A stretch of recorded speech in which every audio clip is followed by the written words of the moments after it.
We've been talking over the last couple of weeks about how in the ratifying convention in Virginia in 1789, that to ratify the Constitution of the United States, that there were objections made by Patrick Henry and George Mason in particular, that Article 1, Section 8 gave the federal government the power to control to what extent the state militias were armed.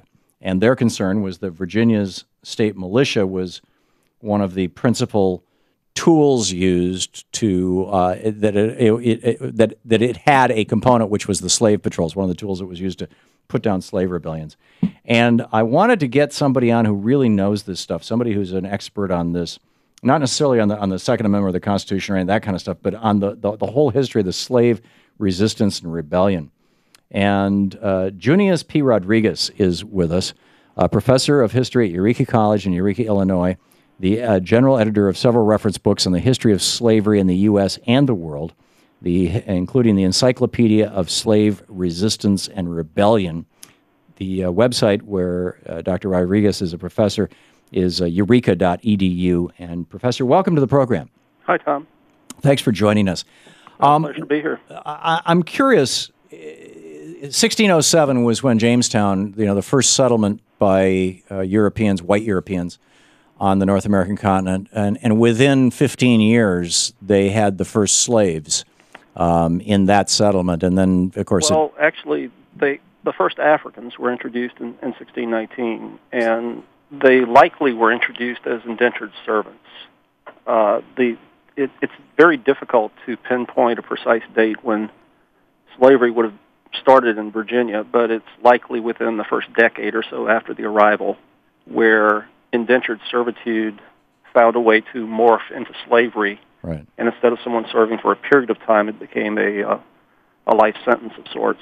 And in fact, one that you passed down to your descendants. Correct.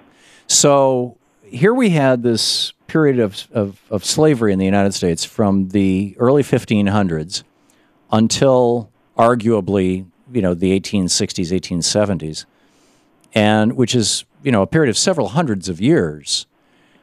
And in some parts of the United States, the African-American slaves significantly outnumbered the white populations, and in other places the numbers were very, very large. How did, in the Django movie, the character that Leonardo DiCaprio plays says, why didn't they just rise up and shoot the whites, kill the whites? How was slavery enforced?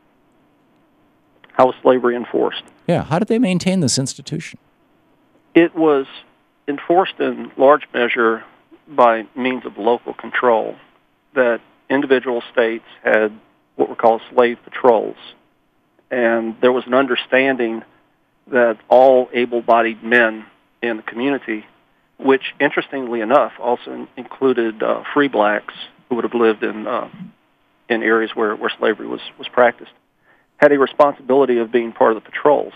And usually in local ordinances, this was stipulated where there might be a couple of weeks per year where individuals would have the responsibility of being part of the slave patrol.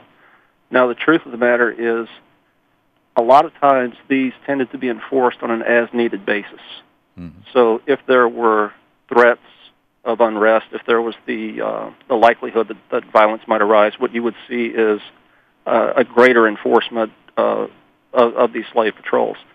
But the interesting thing is that the patrols were actually something that was separated from the militia. Mm-hmm. What we're talking about is groups that oftentimes on a spontaneous way could arise and really sort of serve in a vigilante-type capacity if there was a threat of violence arising in a particular area.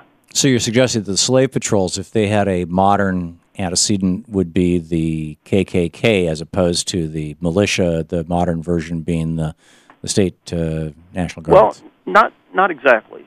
The patrols, what we have to consider is that the patrols fell within the policing power of the states. Mm-hmm.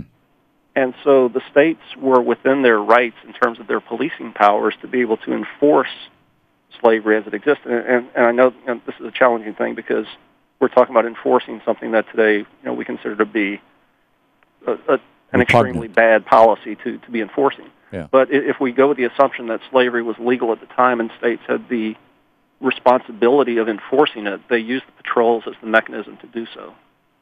To what extent did slaves rise up in rebellion? It happened occasionally. It was not as common as some would imagine.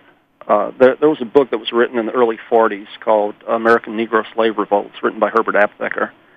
And it was a controversial book when it came out. He suggested that there might have been as many as 250 uprisings of some sort that occurred from the colonial period through the time of the Civil War. Now, one of the problems with that number is that any time that Aptheker ran across a mention of a threat of a revolt, a fear of a conspiracy, in any of those things, he counted that. Mm-hmm. In terms of the actual number of true insurrections or revolts in which large numbers of people banded together and used armed resistance, that number is going to be quite small. It's probably going to be less than a dozen incidents that would be true slave insurrections. So, like the Stono one, for example. But that's during the roughly 80-year period from the founding of the country until the Civil War. But what about the 200 years that preceded that? Is it the same? Well, Stono is 1739, and so it's the main revolt that you would find during the colonial era.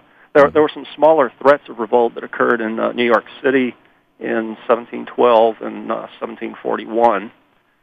But to go back to the earlier point of how we count these and how we number these, one of the points that I often make when I'm speaking to my students about this is we have to keep in mind that there's a difference between resistance and outright rebellion. Both of these are going to be very forceful features, but one of the things when we talk about resistance, we're talking about an act that an individual can perform rather than specifically a group. Mm-hmm. And we're talking about something that often can be powered by what we might call the weapons of the weak. So as an example, if I get into the habit of breaking tools on the plantation or farm where I work, that is a form of resistance. It's a type of passive resistance, perhaps, but it's slowing down the work process. If I'm part of an economic unit on this plantation or farm, and if I'm destroying the equipment that's being used, I'm causing economic harm and distress to the larger plantation economy. Another great example is you would be amazed at how many times arson was used.